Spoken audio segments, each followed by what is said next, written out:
Bienvenidos, estimados amigos, a BLA Global, donde compartimos en este espacio experiencias de carácter empresarial y profesional. Dentro de los muchos temas que aborda la profesión, hay un tema que hemos querido empezar a darle toda la importancia que se merece, como es el caso de la auditoría. Por algunos es conocido que la metodología de la auditoría ha cambiado y hemos ingresado a estándares internacionales. En esta ocasión nos acompaña un muy especial amigo, experto en el tema de auditoría debido a su trayectoria profesional como contralor, Luis Fernando Adams. Luis Fernando, bienvenido nuevamente. Muchas gracias, mi todo el mundo, por esta nueva invitación aquí al set. Muy contento, pues precisamente estamos conociendo nuevos estándares aplicados a Colombia y del cual, como usted acaba de mencionar, la auditoría es algo que está revolucionando en esos momentos nuestro país, pues por los cambios que se vienen en esos momentos. Desde el año 2015, el gobierno emitió unos decretos. Inicialmente el decreto 0302 del año 2015, el cual fue incorporado en un compilatorio conocido por todos nosotros como el decreto 2420. Menciono la parte normativa exclusivamente porque en Colombia la auditoría tiene un espectro legal muy fuerte. Y ello aborda tiene alcance la revisoría fiscal. Pero sería muy grande hablar de todo el tema de auditoría. Y en esta ocasión queremos compartir con todos ustedes al menos un abordaje de uno de los estándares que ha tenido últimamente cambios. Como bien lo decía Luis Fernando, la auditoría evoluciona permanentemente. Como todo, para algunos quisiera que evolucionara más rápido, otros quieren que evolucione más despacio porque los cambios han sido muchísimos y demasiadamente pronto. Lo que pasa es que Colombia traía un rezago frente a lo que era la aplicación internacional de estándares bastante alto, entonces claro, los cambios se han suscitado muy grandes y si a eso le agregamos las reformas tributarias que ha tenido Colombia en estos últimos años, pues con mayor razón. Pero concentrémonos en el informe de auditoría y especialmente, o en los informes de auditoría, en ese grupo de estándares que conforman esta característica y que especialmente en el día de hoy queremos tocar lo que corresponde a la NIA 701. Recordemos, para aquellos que recién se están familiarizando con este tema, al igual que los estándares de información financiera, todos vienen con un código. Entonces, los estándares de auditoría pues no son la excepción. ¿Qué significa esto de NIA 701? ¿Qué es lo que incorpora, Luis Fernando? Lo interesante de esta NIA, mi todo el mundo, es que pues está cambiando el panorama que tenemos de la auditoría en nuestro país. O sea, maneja unos conceptos nuevos de aplicación a nuestros tradicionales informes.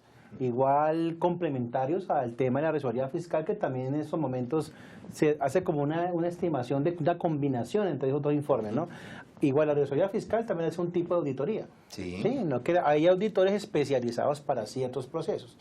Pero la revisoría fiscal lleva como el dictamen total pues, del proceso de la compañía. La NIA 701, lo interesante de ella es que resalta las cuestiones claras de auditoría. Lo podemos ver en los estándares que llaman las famosas CAM, que en inglés son las Keys Audit Measures, ¿correcto? ¿Esto qué quiere decir? Que hay, aparte de la auditoría tradicional que hacemos nosotros, hay unos temas importantes que se deberían de resaltar en los informes como tal, ¿cierto? Por ejemplo, ahora que mencionas lo de los informes, lamentablemente a veces caemos en las famosas plantillas. Exacto. Y creemos que la auditoría es emitir un dictamen y terminamos diciendo en una o dos páginas, estos estados financieros han sido auditados, etcétera, etcétera, etcétera. Queremos decirles que si bien ese es el resultado, o sea, el informe es lo último, previamente hay todo un trabajo y toda la aplicación de unos estándares que hacen que se pueda llevar a cabo y se pueda emitir una opinión. Es decir, el dictamen lo único que dice es cuál fue el resultado de un trabajo. Exactamente. Tú mencionas en el caso de las CAM los asuntos, las cuestiones claves de auditoría, esos aspectos importantes que debe manejar el auditor. Cuéntanos, ¿qué podríamos definir como esas CAM, Luis Fernando? ¿O cómo abordamos esas cuestiones claves de auditoría? Pues esa parte resalta mucho la labor que también tiene la administración de la compañía, que es para nosotros hoy en día se llama el gobierno corporativo, ¿sí? Donde hay una interacción entre el auditor y la responsabilidad del auditor y la responsabilidad del gobierno corporativo, que sería la administración de la compañía como tal. ¿Eso qué busca? Pues ampliar, que haya mayor conocimiento del negocio y en su funcionamiento, y cómo resaltar las actividades que pueden presentarse como un mayor riesgo de la compañía a evaluar. ¿Qué mejora esta parte de la NIA 701? Pues va a mejorar la comunicación, primero que todo, entre el gobierno corporativo y el auditor, pero que esa información se vuelva más valiosa para terceros. Tanto en la NIF como en la NIA, los terceros, ¿quiénes son? Los bancos, los inversionistas, los acreedores, los proveedores, los clientes, ¿sí? Donde se van a revelar una serie de informaciones claras como un complemento al informe de auditoría que le va a servir también a ellos para tomar decisiones como tal. Quiero que enfaticemos un poco en el tema precisamente que tú tocas de la parte del gobierno corporativo. ¿Y en qué sentido? Para que no se vaya porque ese es otro tema también supremamente amplio. En materia cuando hablamos de comunicación, cuando hablamos de esa interacción que debe haber, me gustó mucho la palabra que utilizaste de los riesgos que asumen y las responsabilidades de cada una de esas partes. La administración tiene unas responsabilidades sobre la información, el auditor sobre lo que está realizando de trabajo tiene unas responsabilidades sobre el trabajo que él está ejerciendo. Pero en la mitad están las operaciones, las transacciones. Y esas transacciones, porque la empresa está dentro de un mercado, pues demandan estar realizando una supervisión y generan pues unos temas importantes. Por eso me gusta el término que usa, claves importantes a resaltar entre eso. ¿Por qué no vamos ampliando esta parte de esta temática, de esta comunicación, de esta evaluación, de estos riesgos y demás? Bueno, ¿cómo ampliamos? O sea, ¿qué claves serían? Por ejemplo, ya sabemos que el informe tradicional de auditoría va a cambiar, ¿no? El dictamen de revisor fiscal va a tener ya, no como antes, que la opinión era de último, ¿no? Ya pasa a ser la parte más importante del informe, donde la opinión es todo prácticamente, ¿correcto? En ese informe pues, va a tener una serie de anexos donde, por ejemplo, se toquen temas relevantes como hoy en día tenemos el deterioro de inventarios en la parte de NIF. Pues son temas que son de un cálculo especial donde la compañía tendría que conocer a magnitud cómo están elaborando esa parte. Igual con los de cartera, si tienen inversiones en otras compañías, en la parte de estados financieros consolidados, que ha sido como en la parte pues, que ha tenido mayor impacto, ¿sí? Informar toda esa serie de acontecimientos que pueden ser claves para la auditoría para tomar decisiones como tal. Eso que tú mencionas, quiero nuevamente, siguiendo en ese proceso, y que me parece bien que lo hayas tocado. Aquí empezamos a conjugar varias cosas, estimados colegas. Estamos conjugando, número 1, la empresa como tal, como ente. Número 2, está entrando el mercado donde está actuando la entidad y donde desarrolla una determinada actividad. Tercero, una área que procesa la información. Y por último, para simplificar este proceso que estamos hablando, una área que es la auditoría, que da ese respaldo a ver si esa información sobre lo que está desarrollando la empresa, pues es la adecuada. Tocaste un tema importantísimo, los montos que se denominan, por ejemplo, para ampliar un poquitico y darle claridad a la comunidad contable. La magnitud del deterioro de cartera o la magnitud del deterioro del inventario. Si bien el estándar, como también lo planteas, me da a mí una metodología para poder determinar o calcular, este es el monto del deterioro de cartera, este es el monto del deterioro del inventario. Entonces, ¿qué es lo que tendría que hacer ese auditor para saber si eso es razonable, si eso es adecuado, si de pronto se tuvo en cuenta todas las cifras, todas las situaciones? ¿Qué pasa con esa parte específicamente? Al igual también importante resaltar las políticas contables sobre ese perfecto. manejo, ¿no? Pues hay una serie de cálculos que pues hay que medir. En esos momentos, pues el impacto de un deterioro de cartera pues puede traer una consecuencia a la compañía como tal en sus estados financieros, pueden estar de resultados. Pues sus mal manejos como tal pueden traer unas pérdidas para las compañías.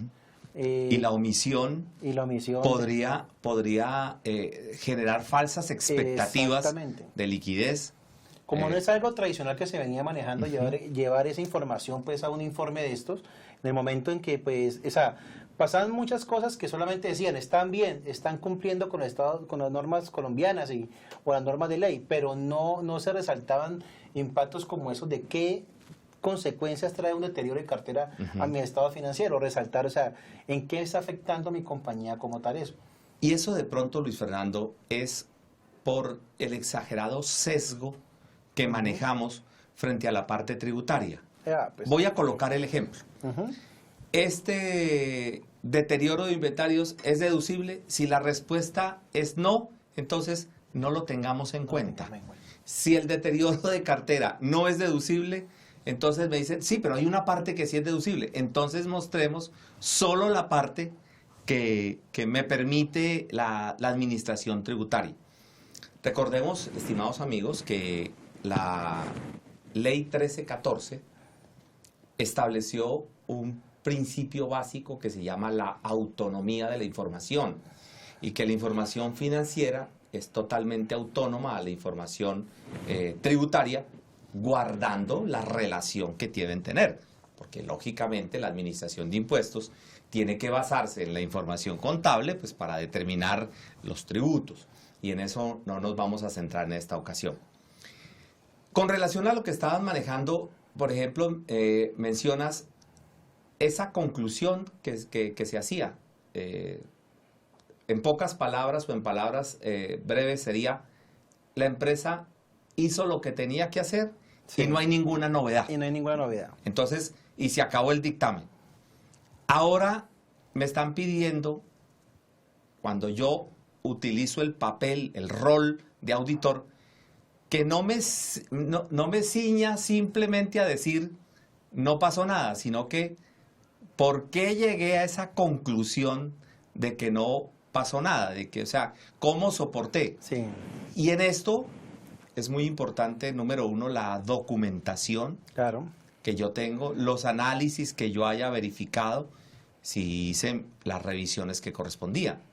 Pero volviendo a este tema, tú mencionabas lo que era el tema de riesgo y responsabilidades que creo que quisiera, porque muchos los temas que tendríamos que tocar, al menos tocar estos dos puntos, los riesgos que se están evaluando quién corre o sea, quién refleja esos riesgos y distinguir los roles de responsabilidad frente a lo que es el papel que juega tanto el preparador como en este caso el auditor. El auditor. Pues el riesgo, o sea, recordemos que las NIAs son también aseguramiento de información, ¿no? Como tal. Entonces, si yo no informo una partida de que pueda afectar mis estados financieros como tal, la responsabilidad directamente viene del auditor.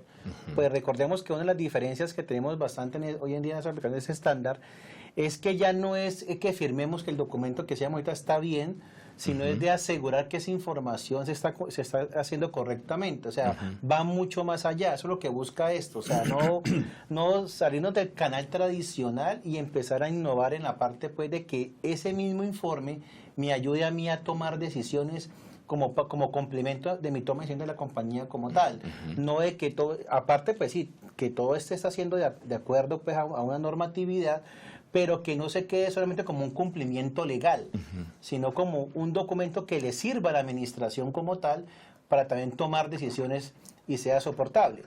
Pues hablando de las CAN, de las NIA 701, pues tampoco es llenarse por ese cositero, en ya un informe de que esto, lo otro, que mire que no se está cumpliendo estas cositas, es solamente dedicarnos a lo más relativo, a lo de mayor significancia relativa. Hay un error de 1.420 pesos en bancos y entonces le damos toda la importancia sabiendo que tenemos 120 millones en inventarios que están totalmente deteriorados o dañados, bien sea por precio o porque físicamente están dañados.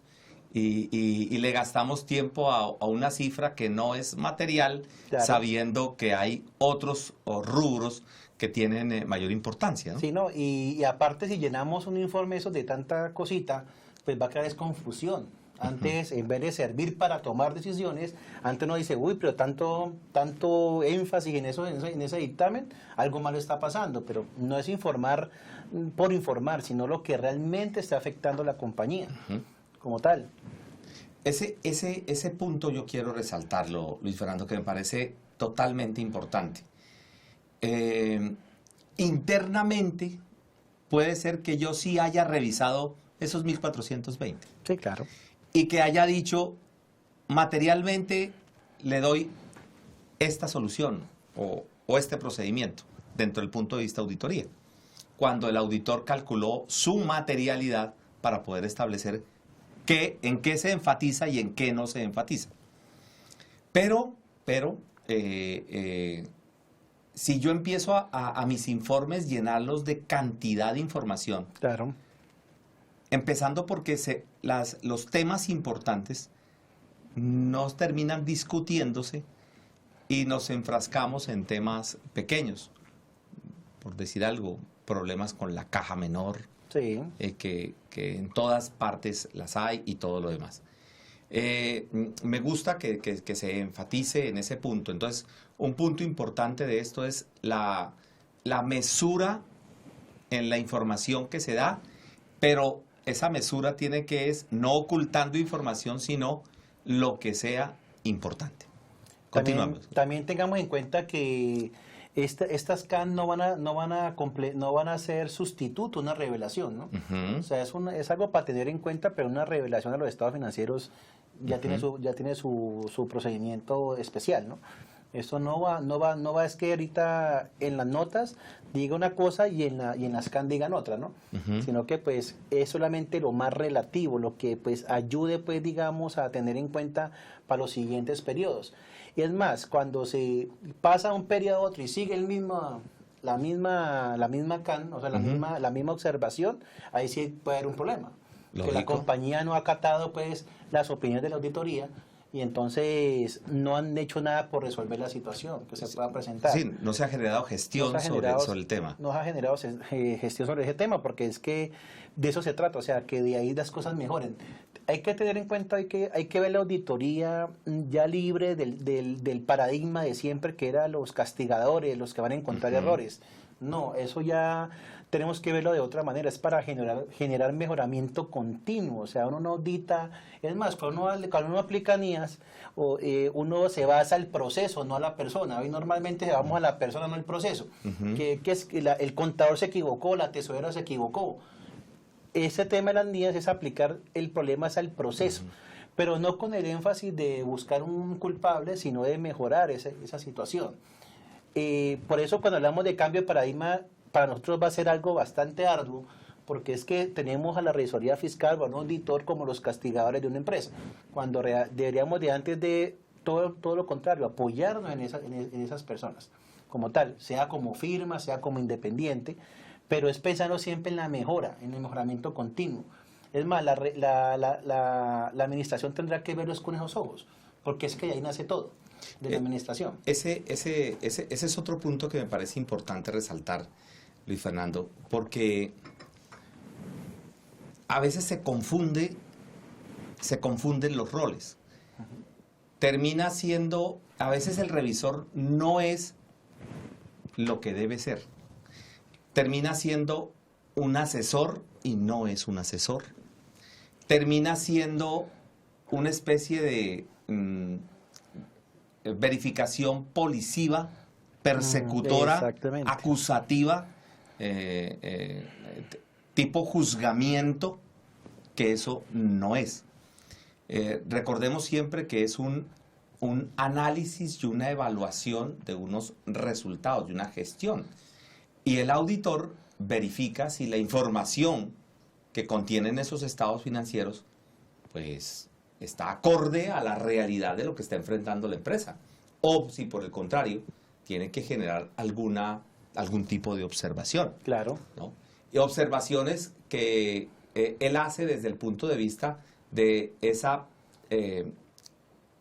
ese ojo distinto, esa mirada diferente que le da un auditor. Ya no es el de que prepara la información, sino que la mira desde otra óptica y realiza su aporte de rol desde otra óptica, ¿no? Claro. Ese es el trabajo que tenemos que hacer nosotros de en adelante, es cambiar esa óptica. Acabamos, mejoramiento continuo, mejorar procesos, todo es hacia adelante, no estancarnos en los mismos problemas de siempre. Bueno, otros temas para tener en cuenta en estas CAN sería lo que es operaciones vinculadas. Hoy en día se cometen muchos errores sobre esa parte porque se omiten mucha información en los estados financieros de nuestras compañías, o sea, que no tienen en cuenta temas como informar como es. Los litigios que estamos siendo, aunque eso van en las revelaciones de los estados financieros, también sería un punto adecuado para informar en una CAN. Es importante que una empresa sepa a qué se está sometiendo judicialmente como tal.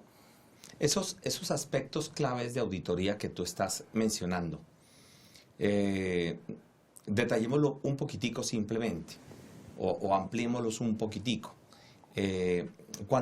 Tan importante cuando tú mencionas la parte de los vinculados.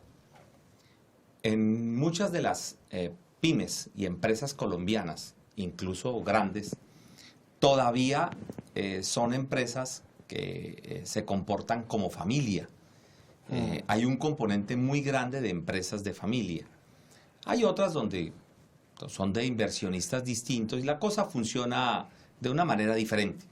Pero en aquellas donde hay familia, se puede dar a una exagerada manipulación personal de los recursos de la empresa hacia ese gerente propietario o hacia la familia del gerente propietario. Pero cuando hay varios socios, también se pueden formar grupos vinculados, donde la influencia que genera un determinado socio o unos determinados socios son más fuertes que la injerencia que da otro número. Y esa información podría ser que se obtengan algunos beneficios o que se obtengan cierta capacidad de manejar los negocios, pero bajo esas perspectivas. descuidando a esos socios que no tienen esa influencia o que son tan baja inversión que no se les presta atención. Eso lo podemos ver hoy en día en nuestras empresas. En las juntas directivas uno siempre nota cuando hay un grupo que es el que, digamos, tiene más la vocería que el otro. Y solamente se decide es que lo que digan ellos. ¿Sí? Exactamente. Y eso es lo que no puede pasar. Y con la parte de litigios, que fue el segundo punto que tú manifestaste, a veces se usa con una un exagerado optimismo.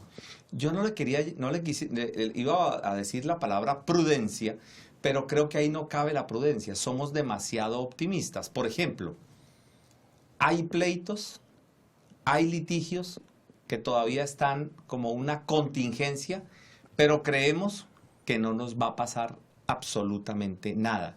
Y no se prevé la posible situación que eso revierta en un aspecto en contra de la empresa y toque hacerlo ya no contingencia, simplemente informar, sino que ahora ya toca afectar los resultados generando una provisión. Entonces, que eso, si lo unimos a lo primero que mencionabas tú, que era el tema de riesgos, pues lógicamente ahí vamos a encontrar otra situación. Dos puntos importantes que has mencionado. ¿Qué más podemos tener en cuenta de esta NIA 701? Pues aparte de que ya hemos nombrado algunos tipos de casos, más que todo, mire que haciendo unas pruebas, muchas compañías en la parte de los estados financieros consolidados, cuando tienen empresas vinculadas con subordinadas, pronto tienen el caso de que los activos no han sido depreciados de acuerdo a la manera adecuada, sino que han aplicado un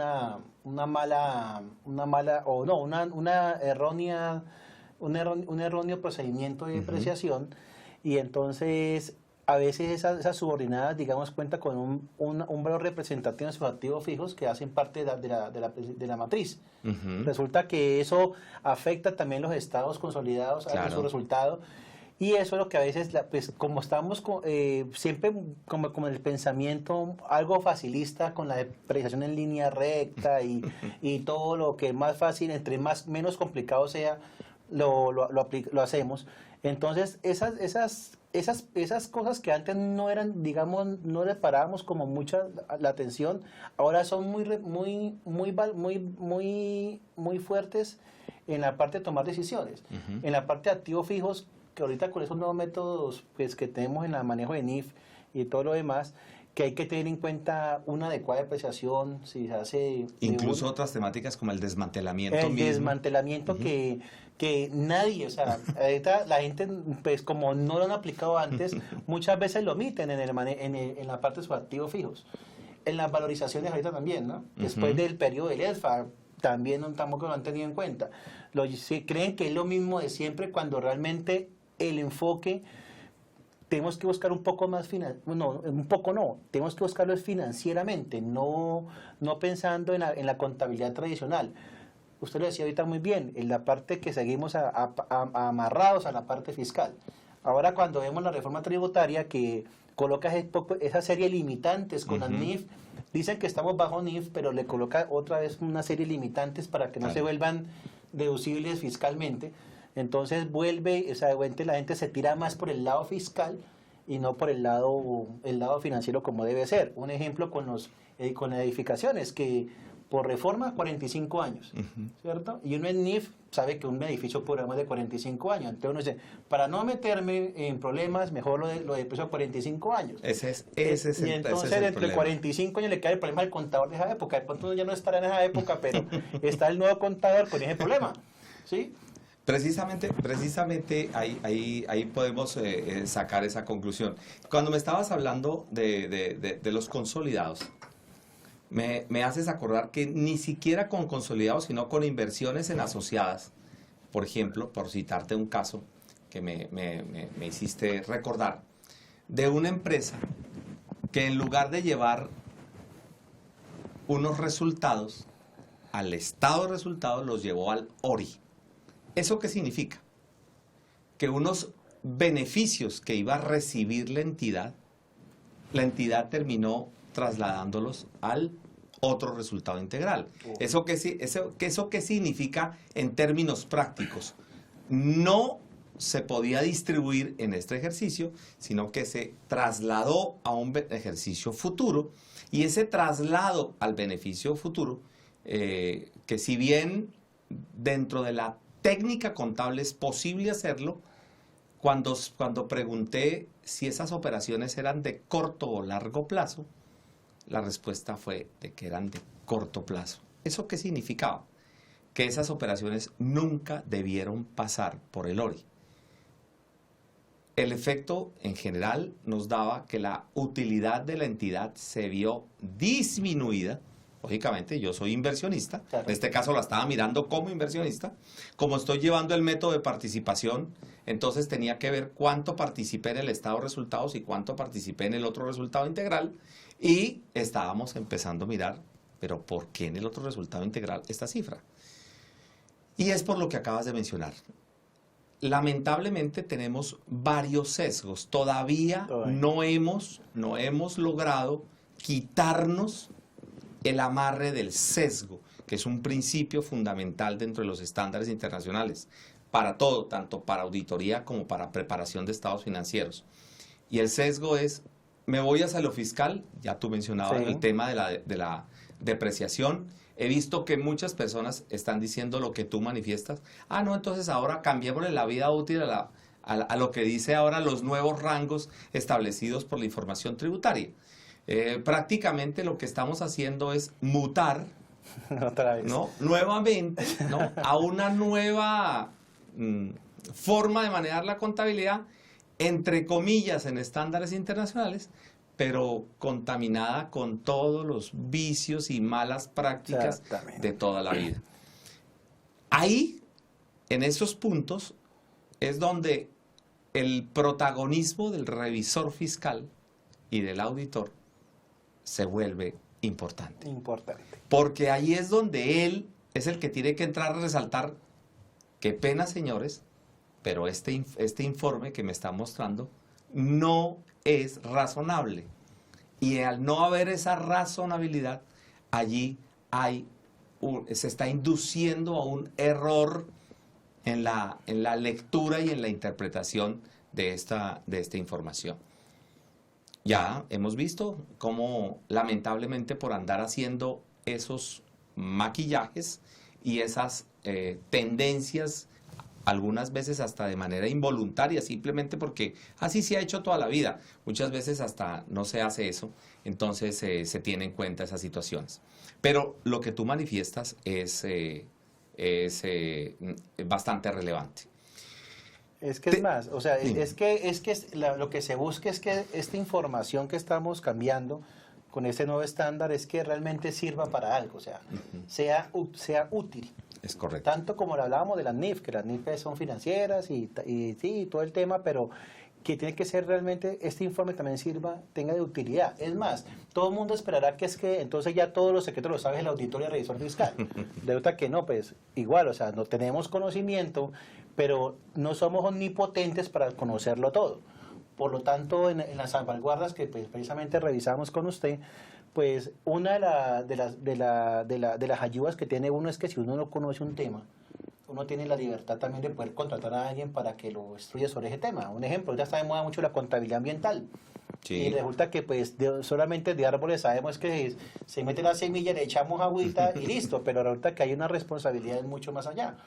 Entonces, manejo de aguas, de residuos, la contaminación del aire, la contaminación auditiva, todas las cosas que pueden estar afectando. Y a veces no somos expertos, pero tenemos que instruirnos en esa parte. Entonces tenemos que buscar la persona experta, porque es que cosas para resaltar, por ejemplo, una CAM puede ser, o sea, qué metodología está teniendo la compañía para poder mejorar su parte ambiental, porque compañías que contaminan como una cementera, una de caucho, no sé, plásticos, puede ser cualquier compañía, también es importante poder revelar el impacto ambiental que tenga en la sociedad. O esas curtiembres. O esas curtiembres que precisamente, pues... Porque usan tintas y demás. Pero, por ejemplo, ahora que mencionas eso, y de pronto para cerrar este abordaje inicial de este proceso, cada vez que el auditor toca un tema, el auditor le está rindiendo cuentas es a los terceros. Que no se le olvide ese... Sí. Por eso es que nosotros lo que llamamos de rendición pública, yo lo llamo, esa es la fe pública que está dando precisamente el auditor, allí en ese caso. Porque él es el que le está diciendo al público qué confianza puede tener esos terceros en esos estados financieros que preparó una entidad. Y ese es como el punto.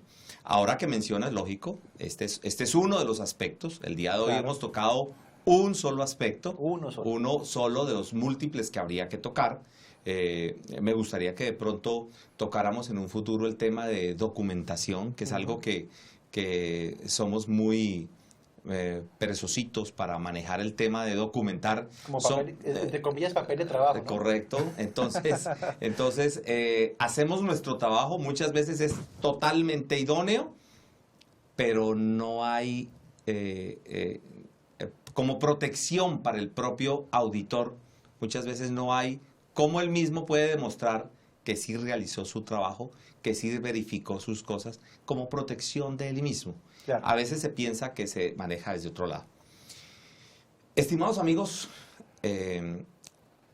hemos ingresado a un mundo nuevo que se llama la auditoría, un total nuevo abordaje que tenemos que realizar de muchísimas temáticas importantísimas. Yo hago mucho énfasis a las personas que para empezar por entender los estándares internacionales, empiece por los fundamentos, y los fundamentos se enmarcan en el código de ética y el control de calidad del trabajo que se está realizando, para que no se entienda mal la palabra firma, porque al fin y al cabo la firma puede ser del el revisor fiscal que está realizando ese trabajo o la persona natural que está realizando ese trabajo. Por ende, es tan importante ese trabajo que está resaltando que posiblemente la misma comunidad contable no ha tenido en cuenta de el verdadero potencial que tiene al realizar el ejercicio de esta profesión. Hoy hemos tratado un tema donde hemos querido dar como el primer inicio de estos procesos y donde esperamos seguir contando con su presencia, seguir contando con la ayuda tuya, Luis Fernando, y de otros colegas que nos pueden también ayudar a dar luces para seguirnos cuestionando del verdadero qué hacer de esta profesión. Nuevamente estás invitado para una próxima sesión, Luis Fernando, y ya sabes que aquí cuentas con nosotros para poder ayudar a difundir lo que tú muchas veces haces, no solo en tu profesión, sino también en las aulas universitarias. Gracias, mi doctor Edmundo. Gracias por la invitación. Así va a ser. A todos ustedes, muchísimas gracias por su atención y los esperamos en una próxima ocasión. Hasta luego.